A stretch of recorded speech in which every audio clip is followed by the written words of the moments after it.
নিজেরাই বেরিয়ে এসেছিল, আপনারা জানেন, সেটা কালকে পুলিশের সামনেও বলেছে। এদের আসার মূল উদ্দেশ্য হচ্ছে গত 11-12 তারিখের যে ঘটনা, 11 তারিখের খুন ইনার বাবা এবং দাদাকে, এরা প্রথমে পুলিশের কাছে 9 জনের নামে এফআইআর করে। 2-3 জন অ্যারেস্ট হওয়ার সত্ত্বেও বাকিরা অ্যারেস্ট হয়নি, এবং যে বিপুল পরিমাণ ক্ষয়ক্ষতি হয়েছে যা নিজে আমি চোখে দেখে এসেছি, তার ক্ষতিপূরণও হয়নি। এরা মূলত বিচার চান, এবং এরা রাজনৈতিক কারণে নয়, হিন্দু হওয়ার জন্যই এর বাবাকে এবং দাদাকে খুন করেছে। এদের পরিবার সেভারেল টাইম বলেছে, অনেকের সামনে বলেছে, আমার সামনেও আমি যেদিন যাই সেদিন বলেছি। বিষয়টা হচ্ছে এরা পুলিশের এগেনস্টে সিবিআই করার জন্য কলকাতাতে এসেছে, কিন্তু যে কায়দায় এখানে কালকে ঘর ভাঙা হয়েছে, ওনারা ছিলেন মহিলারা কতগুলো বাচ্চা নিয়ে, হ্যাটসঅপ। ওখানে তো তখন প্রথমে অন্য কেউ ছিল না, ওদের বাড়ি 2 জন নাবালক ছেলেই ছাত্র, তারাই কিন্তু পুলিশকে প্রথম বাধা দেয়। এর ফলে 1 ঘন্টা সময় পেয়ে লয়ার বা বিজেপির নেতারা, বিশেষ করে সজল ঘোষ, তরুণজ্যোতি তেওয়ারি, সংসদে পণ্ডা, কৌস্তব বাগচি, ইজুস কানোরিয়া এবং আরও অনেকে, আমাদের লয়ার সূর্যনীল সহ অনেকেই, কৌস্তব সহ লয়ার সহ অনেকেই পৌঁছে, আমাদের মহিলা লয়াররাও পৌঁছে যায়, সাধারণ মানুষও যুক্ত হয়, জানার দেবাশিস জানাও আছে, অনেকেই এসছে, প্রতিবাদে সামিল হয়েছে।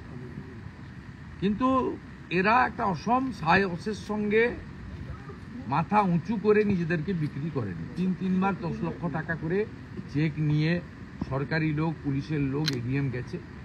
ইনার মা এবং এনার বৌদি এবং ইনি নিজেও বলেছেন আমরা বিচার চাই, আর এই সরকারের পুলিশের জন্য আমার বাবা ও দাদা খুন হয়েছে, আমরা অন্য সবার সাহায্য নিব, তো আমরা পশ্চিমবঙ্গ সরকারের সাহায্য নিব না। যে সাহায্য কলকাতা হাইকোর্ট কম্পেনসেশন করার জন্য তারা যে 3 কমিটি করেছে, জাতীয় মানবাধিকার কমিশন, স্টেট রাজ্য মানবাধিকার commission, state legal services authority, এই 3 জনের প্রতিনিধি যে কম্পেনসেশন রেকমেন্ড করবে, কোর্ট যে কম্পেনসেশন স্যাংশন করবে, আমরা অধিকার আদায় করব। আমরা কারো দয়া ভিক্ষা নিতে রাজি নেই, বিশেষ করে পশ্চিমবঙ্গ সরকারের। কালকে ঘটনার পরে এই ভাইকে, চন্দন দাসের ভাই এবং হরগোবিন্দ দাসের পুত্র, একে তুলে নিয়ে যায়, তুলে নিয়ে গিয়ে থানায় নিয়ে গিয়ে ফলস এফআইআর লেখায়, এবং একে দিয়ে ভিডিও করে যে এর বাড়িতে পরশুদিন একটি কালো না কি কালারের স্করপিও এসে জোর করে নাকি তার পরিবারের লোককে তুলে নিয়ে আসে। মমতা ব্যানার্জি যে মিথ্যা কথাটা বলেছে, তার পক্ষে সাজানোর জন্য রাজীব কুমারের বাহিনী এটা করে। পুলিশ চলে যাওয়ার পরে আজকে উনি ট্রেনে উঠে বহরমপুর থেকে বিধায়ক কাঞ্চন মৈত্রর সহযোগিতা নিয়ে সরাসরি কলকাতা পৌঁছায়। পৌঁছে ওনার মাকে ফোন করে, মা আপনি কোথায় আছেন। ওরা যেহেতু গেস্ট হাউসে এই অবস্থা, আমি আমার এখানে রেন্টাল হাউসে ওদেরকে তুলে নিই। কালকে এখানে এমএলএ অশোক দিন্দা, জাতীয় মহিলা কমিশনের সদস্য অর্চনা মজুমদাররা পাহারা দিয়েছে সারা রাত্রি। আজকেও 2 জন এমএলএ এদেরকে পাহারা দেবে। পাহারা দেওয়া মানে নিরাপত্তার জন্য, পুলিশের হাত থেকে এবং এদের হাত থেকে বাঁচানোর জন্য। কারণ কালকে বিকেলবেলা সেকেন্ড হাফে হিয়ারিং আছে এদের কেসে। এদের সপরিবারে এরা কোর্টে থাকতে চায়, লয়াররা করবে, এদের যে মনোনীত লয়ার, তো এরা থাকতে চায়, এরা বিচার পাওয়ার জন্য কলকাতা উচ্চ আদালতে এসেছে। একে দিয়েও ফলস কমপ্লেন স্টেটমেন্ট করিয়েছিল। ইতিমধ্যে একটু আগে ও স্টেটমেন্ট ভিডিও করে ছেড়েছে, আপনারা পেয়েছেন। আজকে আমার পাশে দাঁড়িয়ে আছে, যদি কিছু প্রশ্ন দেয়।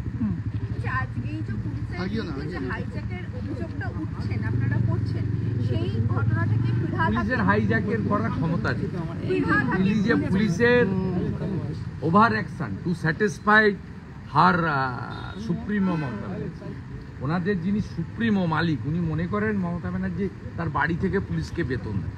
বেতনটা যে আমার আপনার টাকা ট্যাক্সের পয়সা থেকে দেয়, এই নত্যসত্য জ্ঞান মমতা পুলিশ হারিয়ে ফেলেছে। তাই কেউ পশ্চিমবঙ্গ পুলিশও বলে না, কলকাতা পুলিশও বলে না, সবাই মমতা পুলিশ।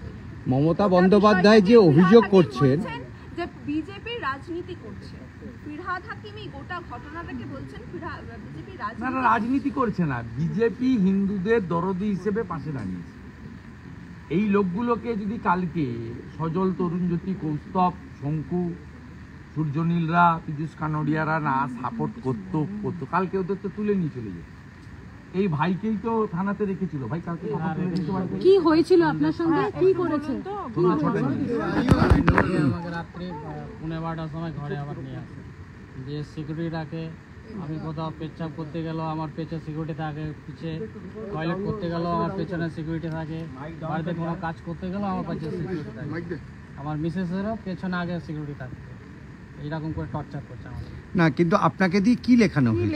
লেখানো হয়েছে কি এইগুলো নাম দাও, এইভাবেই করো, কিডন্যাপারি করো, এইসব করো। আমি তো কিডন্যাপে কোনো কিছু করিনি। ওরা আমার মায়ের স্বেচ্ছা এসেছে কলকাতায় হাইকোর্টে কেস করার জন্য, এনআই তদন্ত নেওয়ার জন্য। মানে আপনাকে দিয়ে বলানোর চেষ্টা হয়েছে আপনার কথা অনুযায়ী যে বিজেপির লোকেরা আপনার মাকে জোর করে তুলে নিয়ে গেছে, তাই তো? হ্যাঁ, বিজেপির নাম দেয়। কয়েকজনের নাম দিয়ে। কারা তুলে নিয়ে এসেছে আপনাদেরকে, নামগুলো কি কি? নাম এখানে দেওয়া হয়নি, তো এখানে আমাদের তুলে নিয়ে গেছিল থানায়, আমাদেরকে নিয়ে গেছিল। কিন্তু আপনার বক্তব্য কি, মানে আপনারা স্বইচ্ছায়? আমরা স্বেচ্ছায় কলকাতায় এসেছি আমার মায়ের বোনে। বললাম তো পারপাস কোর্টে আসার জন্য। আচ্ছা, মুখ্যমন্ত্রী আজকেও আপনার মুর্শিদাবাদে গিয়ে বলেছে যে আপনাদেরকে জোর করে নিয়ে আসছি। না, কোনো জোর করে নাই। আমাদের মা, দিদি, বৌদি স্বেচ্ছায় কলকাতায় এসেছে কোর্টে, হাইকোর্টে কেস করার জন্য। মানে এই যে এখানে যে রয়েছেন সেটাও আপনারা স্বইচ্ছা? এখানে তো আমি এনেছি, ওখানে আক্রান্ত হয়েছে বলে। রাজ্যের বিরোধী দলনেতা মানে কি? বিরোধী দলনেতা মানে পশ্চিমবঙ্গ সরকার এবং সরকারি দল দ্বারা আর জেহাদিদের দ্বারা যে আক্রান্ত হবে তার পাশে দাঁড়াবো। এই পরিবার সিপিএম করেছে কি বিজেপি করেছে আমার জানার দরকার নেই। আপনি কালকে ওখানে আক্রমণ করেছেন বলে আমি আমার রেন্টাল অফিস বা এখানে যে একটা দুটো রুম আছে এদেরকে নিয়ে এসে সেফ জায়গায় রেখেছি। তা আমার দায়িত্ব। আমি বলেছি আপনারা যদি সেফ জায়গায় থাকতে চান, কারণ ওদের আজকে কোর্টে ইম্পর্টেন্ট কাজ ছিল, কালকে কোর্টে ইম্পর্টেন্ট হিয়ারিং আছে। সহযোগিতা করা এটা আমার ডিউটির মধ্যে পড়ে, এটা লিডার অফ অপোজিশনের ডিউটির মধ্যে পড়ে। আর সবার আগে হিন্দু, শুধু মিছিলে হিন্দু হিন্দু ভাই ভাই বললে হবে না। হিন্দু ভাই বিপদে পড়লে তাকে আঁকড়ে ধরার কাজটাই প্রকৃত হিন্দুর কাজ। এই কাজটা যারা করবে তারা প্রকৃত হিন্দু। উনি কি বাম করতেন, লাল করতেন, কি সাদা করতেন আমার দেখার দরকার নেই। এখানে তো একজন কংগ্রেসের পঞ্চায়েত মেম্বার মহিলা আছেন। রং দেখে ব্যাপার না। আমরা হিন্দুদের উপর পুলিশ এবং মমতার অত্যাচারের বিরুদ্ধে প্রত্যেকটা হিন্দু যে যেখানে সাহায্য চাইবে আমরা করব, সাহায্য অফার করব, গ্রহণ করলে আমরা ঝাঁপিয়ে পড়ব। যে পুলিশ আপনাকে কি বলছিল, মানে মূলত ওদের বক্তব্য শুনে আপনার কি মনে হচ্ছিল, কি বলছিল? চাপ দেওয়ার চেষ্টা করছিল, মানে কি বলছিল? চাপ তো দেওয়ার চেষ্টা করছিল, প্লাস আবার টাকা নেওয়ার কথা বলছিল, চাকরি দেওয়ার কথা বলছিল। আমি টাকাও নেবো না, চাকরিও নেবো না। চলুন ভাই, কালকে যদি দেখছেন কিভাবে এক কাপড়ে গ্রামে আপনি শেল্টার না দিতেন তাহলে তো এদের প্রায় তুলেই নিয়ে চলে তুলে কি না। ওদের বাড়ির দুটো ছেলে ওরা নাবালক বলে আমি টিভিতে মানে আপনার ক্যামেরায় আনবো না, ওরা 18 কম বয়সী বয়স, ওদেরকে দেখানো উচিত হবে। এটা আমি ওই দুটো ছেলেই 45 মিনিট ঠেকিয়ে রেখেছি। প্রথম পীযূষ কানোডিয়া পৌঁছেছে, তারপরে আস্তে আস্তে অনেক নেতৃত্ব, অনেক লয়ার, অনেক মানবাধিকার কর্মী অনেকে এসে পৌঁছেছে, তারপরে অনেক ভঙ্গ দিয়েছে। কিন্তু এইভাবে আপনি কতদিন, মানে যা পরিস্থিতি বা মমতা ব্যানার্জিকে শ্রীঘরে না পাঠানো পর্যন্ত চলবে, ননস্টপ। মমতা ব্যানার্জি দাঙ্গাবাজ, মমতা ব্যানার্জি চোর, মমতা ব্যানার্জি খুনিদের প্রশ্রয়দাতা, মমতা ব্যানার্জি তোষণ করেন। হরগোবিন্দ দাস, চন্দন দাসের মৃত্যুর জন্য মমতা ব্যানার্জির পার্টির ক্যাডার এবং পুলিশ দায়ী। নমস্কার, কালকে দেখা হবে। মমতা বন্দ্যোপাধ্যায় বলছেন একদম মুর্শিদাবাদ কর্মসূচির প্রথম দিন মমতা বন্দ্যোপাধ্যায় মুর্শিদাবাদ যে কর্মসূচি সেইখানে প্রথম দিন বাইরে থেকে কিছু দাদা বাইক বিধর্মীরা এসে দাঙ্গা করছে, মুখ্যমন্ত্রী বলছেন বিধর্মীরা তারা নিজেদেরকে হিন্দু ধর্মের বড় নেতা বলে আমি তাদেরকে মনে করি বিধর্মী, তারা এসে দাঙ্গা করছে। দাঙ্গাবাজ উনি হিন্দু ধর্ম নিয়ে কথা নাই বলুন, উনি গন্ধা ধর্ম বলেছেন। যিনি মহাকুম্ভকে মৃত্যুকুম্ভ বলেন তার মুখে উনি নিজে বিধর্মী। মুখ্যমন্ত্রী বলছেন উনি আগে অ্যাপোলজি চান রাম মন্দিরের জন্য কেন মিছিল বের করেছিলেন বিরোধিতা করে।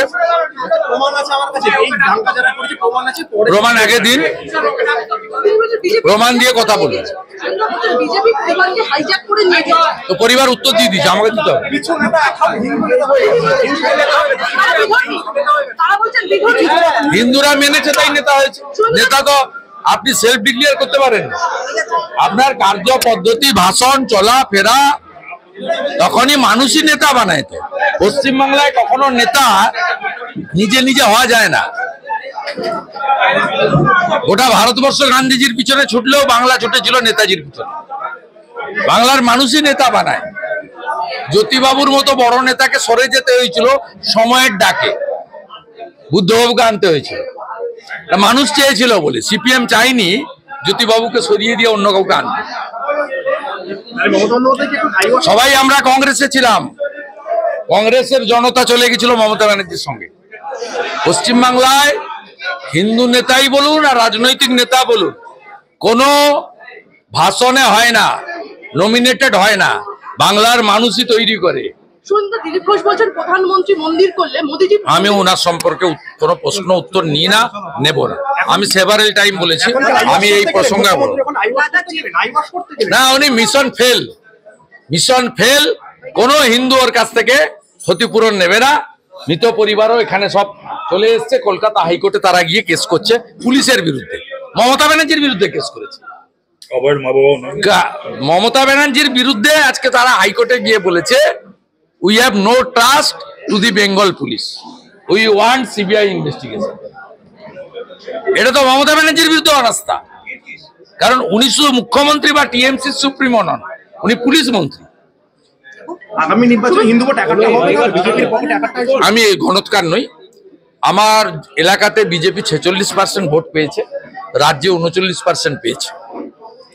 রাজ্যে যদি 45% ভোট ঐক্যবদ্ধ হয় এবং হিন্দুরা যদি আরো বেশি করে বাড়ি থেকে বেরোয়, আর ইলেকশন কমিশন চিহ্নিত করা কিছু জায়গা আছে যেখানে ফ্রি অ্যান্ড ফেয়ার ভোটের জন্য অ্যাডমিনিস্ট্রেশনকে, পুলিশকে নিউট্রালাইজ করতে পারে, আর যে এলাকাতে ভালনারেবল সেই এলাকার হিন্দুদের জন্য আলাদা বুথ ক্যাম্প তৈরি করে দিতে পারে, তাহলে আমার নিশ্চিত 48-49% ভোট নিয়ে বিজেপি ক্লিয়ার মেজরিটি নিয়ে সরকার করবে। কারণ পশ্চিমবাংলায় Congress tested and rejected, CPM tested and rejected, TMC tested now would be rejected. Naturally BJP not yet tested in Bengal. এবং বিজেপি 19, 21, 24 তিনটে ভোটেই সংখ্যা তত্ত্ব যাই হোক, BJP is the ফরমেটেবল alternate against TMC, এটা প্রমাণিত।